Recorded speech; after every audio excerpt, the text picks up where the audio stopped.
Hello, welcome to this video guide to Radiology ARCP. I'm Dr. Alistair Craig. I'm Head of School for HEE Northwest Radiology. In the video I'd like to outline why ARCP is important and where we get our guidance from. I'd also like to explain how and why we run it in HEE Northwest the way we do.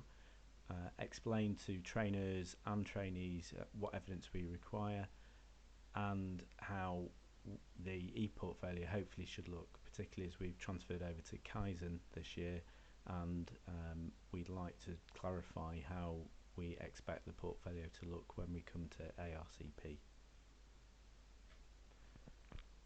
So firstly, why is ARCP important? It's an annual review of competence. It usually occurs every 12 months, but it is possible to have more than one ARCP in a given year, and we'll cover some of the reasons why that might be the case. And it effectively accredits that year of training, so the summation of 5 or 6 years of satisfactory assessments allow us to make a recommendation for the award of a CCT, and the ARCP outcomes support that. They are a large part of the evidence that's required to award CCT. And in order to accredit that year of training, we need to see submission of evidence in a wide number of domains. This is from the NHS Employers website, and the hyperlink is below. This is effectively how training is described and should be administered, and it's from this guidance that we formulate our ARCP processes. I thought it'd be worth going over the possible outcomes a trainee could receive at ARCP, as there is a little confusion over these. And outcome 1 is where a trainee is making satisfactory progress, and in most circumstances this is what a trainee would want. The exception to this would be if a trainee is in their final year of training and they would want the award of an outcome 6, which is a completion of training outcome, and that leads them on to award of a CCT and exiting the training program. And outcome 2 is where a trainee is making inadequate progress, but trainers feel that no extra time is required. So this might be for a specific competence like ultrasound, and the trainers feel that this can be achieved within the training that's left. However, the contrast to this is an outcome 3 where trainers feel that inadequate progress is being made and that extra time is required. So this could be for a variety of reasons. This could be a competence related extension, or commonly we give extensions for reasons of missing exam milestones, and I'll come into that a little bit later. And outcome 4 is not something that any of us take lightly. That's where a trainee is released from training. It's worth noting that a trainee usually has gone through a long process before we get to this point, and we've taken significant steps to try and avoid it and support the trainee along the way. And outcome 5 is where there is insufficient evidence. It's worth noting that this is usually either that we're awaiting exam results, so we might give an outcome 5, trainee might then pass the exam, and then we can give them an outcome 1, or alternatively that a trainee may have omitted a single or perhaps 2 pieces of evidence uploaded to the portfolio. It's not intended to be used for omission of evidence on a more substantial scale. So if somebody has not conducted the requisite number of work-based placed assessments, so they've only done 2 DOPs or 2 mini IPXs, we cannot issue an outcome 5 and allow them to get another 4. It really is only to be used for a small amount of evidence that's missing from the portfolio. As I've said, outcome 6 is completion of training, and outcome 8 is where a trainee is out of programme. So this might be, trainee exits for 3 years to do a PhD, and despite being out of programme, they still retain their training number, and because they retain their training number, they have to be reviewed at ARCP every year. So that's the reason why there's that outcome. Okay, having gone over the possible outcomes at ARCP, I'll briefly outline how we conduct ARCP in Northwest Radiology. We run 3 panels a year, usually that's July, November and April. We're a large school and that allows us to run 3 separate panels, which gives us a lot more flexibility with seeing trainees who are out of sync for various reasons, for instance maternity or sick leave, as well as being able to assess trainees closer to their examination results. We publish the dates in July or August for the coming year, and we ask trainees to take account of those dates. In particular, when booking leave, it is possible for a trainee to be invited to submit evidence for any one of those 3 panels, depending on how training is going in that given year. At each one of those sittings, July, November and April, there are 2 separate panels that run. The first panel, earlier on in the month, is the assessment panel. This is previously known as the Panel A, and it's where all the trainees submit their portfolios for review. This is done remotely. The trainee is not invited, they're not required to attend. If the trainee gets an outcome 1, then they're not invited to the second panel, and this is what happens in the majority of cases. Later on in the month, there is a second panel, which is known as the feedback panel, previously known as the Panel B, and this is face-to-face, so the trainee is expected to attend, and usually it's to draw up some SMART objectives in the event that the trainee has had some learning needs identified, or some objectives set within the e-portfolio review. So 2 separate panels. Most trainees will submit all their evidence for the assessment panel and will not be invited to the feedback panel. So if we look at the academic year, and as a school we think about the academic year running from August, and you'll see why. So obviously in August we have our new radiology starters. So radiology is a little unusual compared to some specialties where there's an intake throughout the year. Our trainees come in August, they don't come any other time of the year. And because we want to conduct an annual review, as a default, all those trainees will be scheduled for review in the July ARCP. But it's worth noting that we also have a November ARCP panel and an April ARCP panel. So the information below is just reiterating what I said before. At each one of those panels there's a Panel A and a Panel B. Everyone submits their evidence for the Panel A, and in most cases trainees aren't seen, and trainees are generally invited to Panel B if they don't get an outcome 1. So how does this process differ, and why do we have other panels in November and April? So the training year effectively starts for most trainees in August. That will vary for reasons of leave, or if a trainee is less than full time.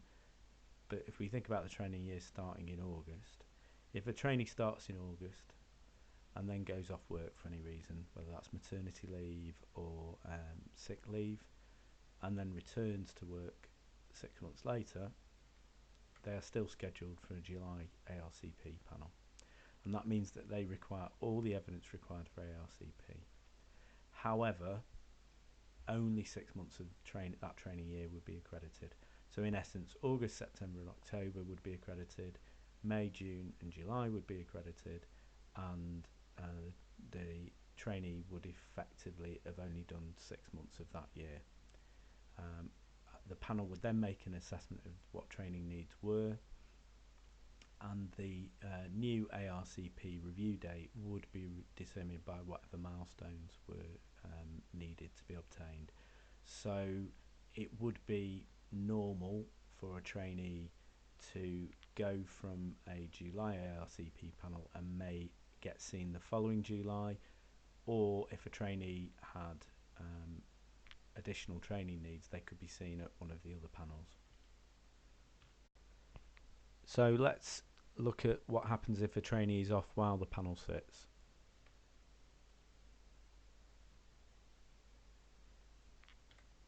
So the training year starts in August and the trainee goes off work in the following February. They return to work the following September. In those circumstances, they have missed their July ARCP panel, and we would ARCP them at the next available panel. In this instance, it's November, but if the trainee had returned in December or January, we would review them in April. And at this panel, we review the training that has been undertaken. So in this instance, we'd review 6 months of the training year prior to the trainee going off work, plus an additional 2 months since they've been back, and we would accredit 8 months of training. And in order to accredit it, we need all the evidence that we would require for a full year. So that would be an educational supervisor's review, it would be all the zip file, and it would be all the work-based place assessments, although the work-based place assessments would be pro rata. So in this instance, 8 months of training, the trainee would only need to supply 2/3 of the number of work-based placed assessments, because they've only done 2/3 of that amount of time. And then we would review that trainee again almost certainly the following November, so in 12 months time. Worth going over the examination milestones. So there are 3 exams. There's the FRCR Part 1, there's the FRCR 2A, there's the 2B, which we would expect to be completed by the end of training for obvious reasons. So the milestones that we look at ARCP are at the end of ST1. So if a trainee does not have the examination FRCR Part 1 at the end of ST1, they get an outcome 3. So that would be the automatic outcome at the end of that year. The next examination milestone is the end of ST3, and that's where trainees would get would be required to get the FRCR 2A, and if they did not, again that would be an outcome 3. In ST4, we set a standard that we expect all our trainees to get FRCR 2B in ST4. However, if they don't get that, we do not extend training, so we will allow them to sit it again in their final year. But for obvious reasons, if a trainee does not get their final FRCR 2B and their fellowship as a result, they cannot get completion of training, they cannot be given an outcome 6, and so training will have to be extended. So for that reason, whether that's ST5 or ST6, if you're an IR trainee, if a trainee has not got FRCR 2B by the end of that, then they get an outcome 3. So if we think about that in terms of missing those milestones, training year starts in August, but the trainee does not pass that vital exam milestone. So in this instance, let's say it's the FRCR Part 1. And as a result, the July panel, it gives an outcome 3. So this is to allow them to resit the exam, and as a result they would stay in ST1.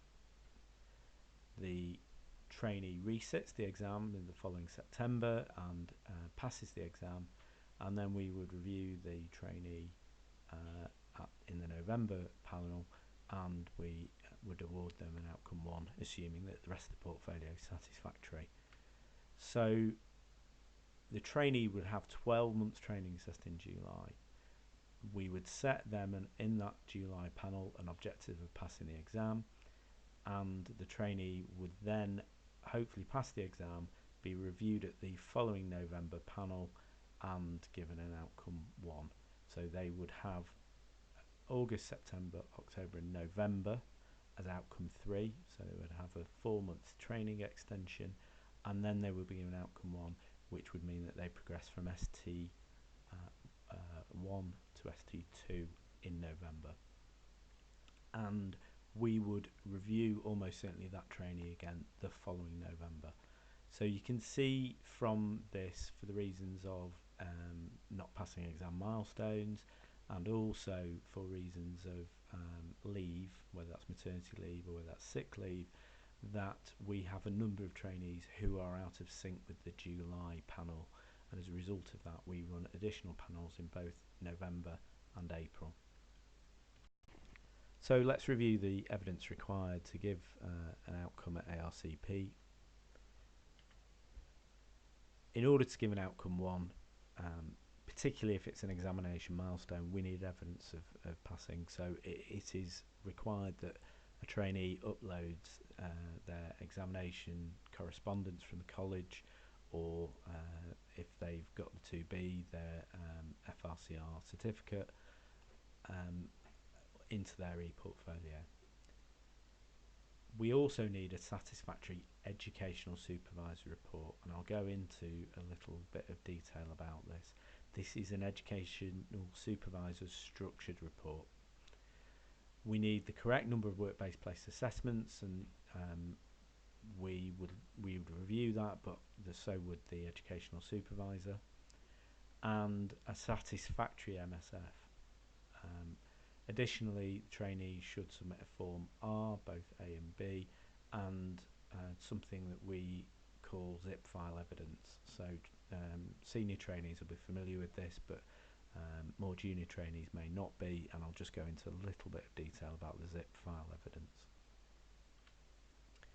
So, a satisfactory ES report. This has to be a structured educational supervisor report, and I'll explain why. The ES should have indicated whether progress is satisfactory or not. The ES will look at placements reports. This could be either beginning, middle and end, or just the beginning and end, depending on what the training site does. We just need to clarify that this is where the confusion arises. So a mid-placement report is not a structured educational supervisory report, and I'll explain the reason why.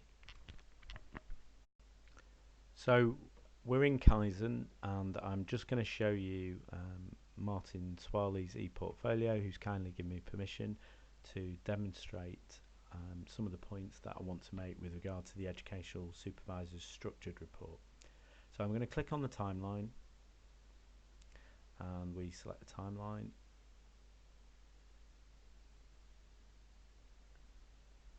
and we're going to scroll down. So there is an educational supervisor's structured report here, which is actually what we want for ARCP, which Martin has created and submitted for his ARCP. But I think it's also worth just showing you a placement report, because I want to just make a point about the difference between the different types of appraisal. So you can see here we've got an additional 2 types of appraisal in the portfolio, neither of which are suitable for ARCP. So if we click on the mid-year appraisal,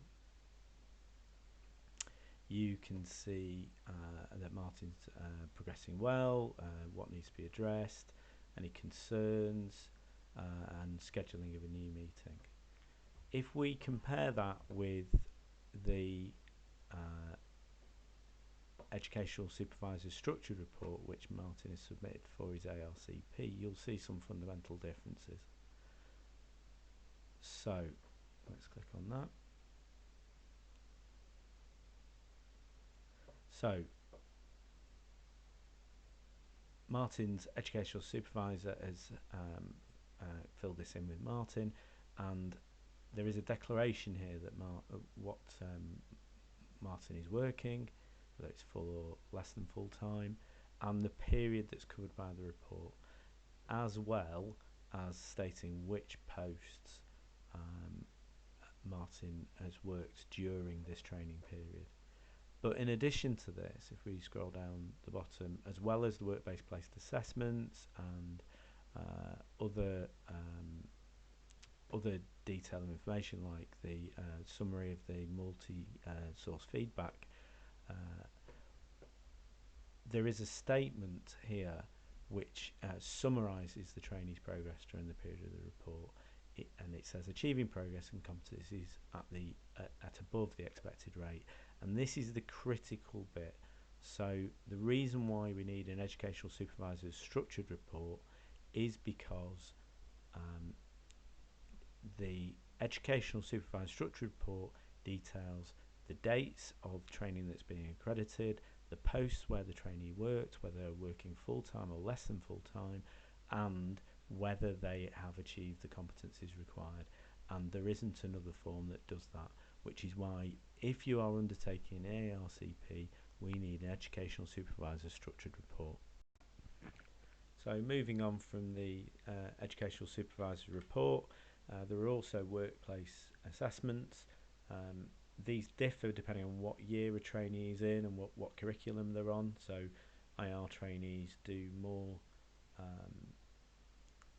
DOPS because it's a procedural based specialty, and the ST1 have been asked to do less DOPS because of the academy, and that undertaking practical assessments is more difficult in that environment. So there is some variation, and we do give guidance on how many we expect a trainee to undertake, so please read that. Also, it should be noted that these assessments should be spaced out in time, so they should not be clustered, all undertaken the week before the ARCP. So we expect them to be undertaken every month, and that there should be some variety in the supervisors and the specialty that's done. So doing 6 ultrasound assessments on their own is not necessarily an accurate reflection of the training that a trainee has undertaken. So a mix of modalities, a mix of supervisors, and undertaken throughout the year in a spaced out way. A few other points that have arisen previously: work place assessments undertaken by junior trainees supervising are not acceptable. So by definition, a trainee who is not deemed independently competent should not be undertaking a workplace assessment of another trainee. Supervising senior trainees, if they are going to undertake them, should be independent in the skill assessed. So an ST5 who is reporting CTs unsupervised would be appropriate to undertake a mini IPX of a ST1 or an ST2. That said, these assessments should largely be filled in by consultant trainers, with a smaller number of allied health professional, radiographer or other practitioners, or senior trainee assessments.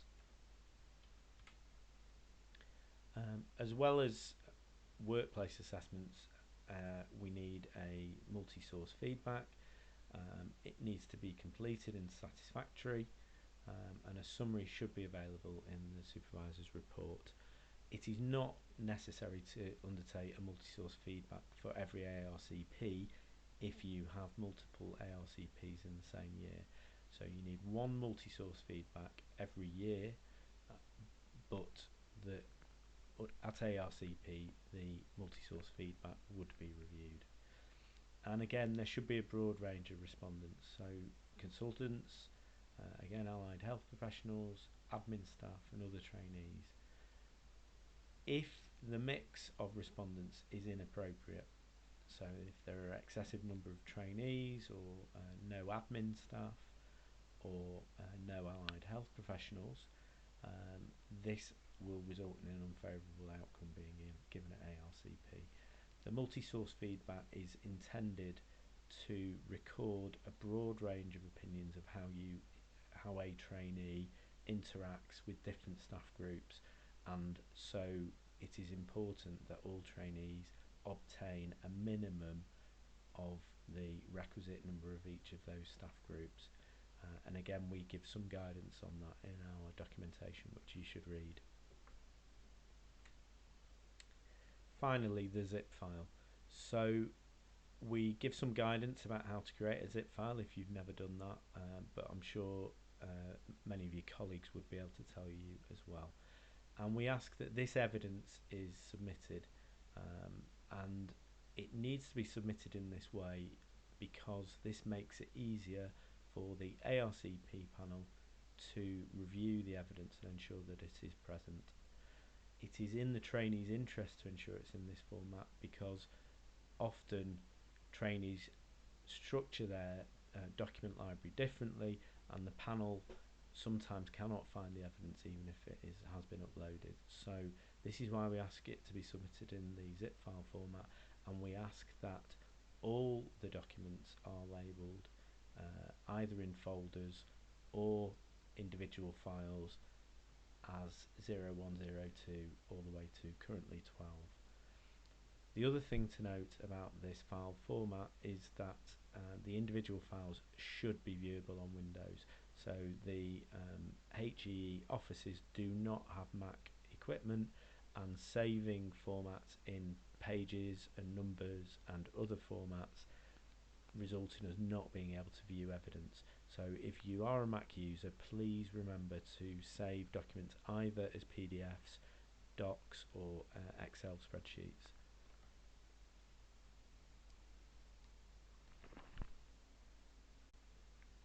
So here we are back in Martin's Kaizen ePortfolio, and I'm going to show you the location of the zip file.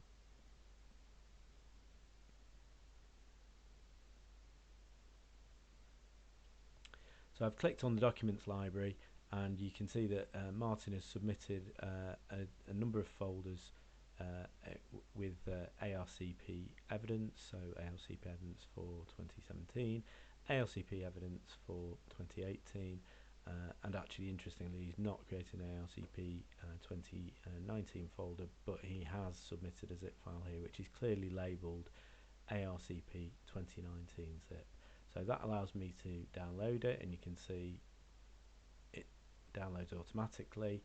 And what that allows me to do is when it's downloaded, I can automatically extract it into a single folder, and you can see that Martin has uploaded his evidence in this format.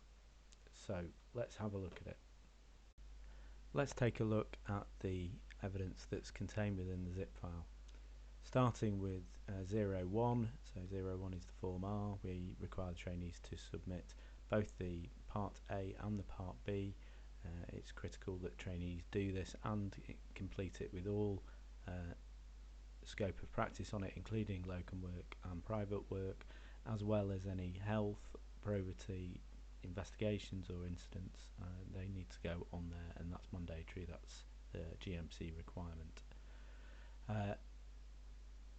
Item 2 is the GMC survey. You see Martin has created a Word document which has got a screen grab and a completion code of the GMC survey. Item 3 is the HEENW survey, which again he's created a Word document out of the completion email that you are sent. Item 4 is the HE summary logbook. Again, this opens up with a preview pane, which is quite useful if you're going through quite a few, and you can see that it gives us a summary of what procedures and imaging has been reported and viewed.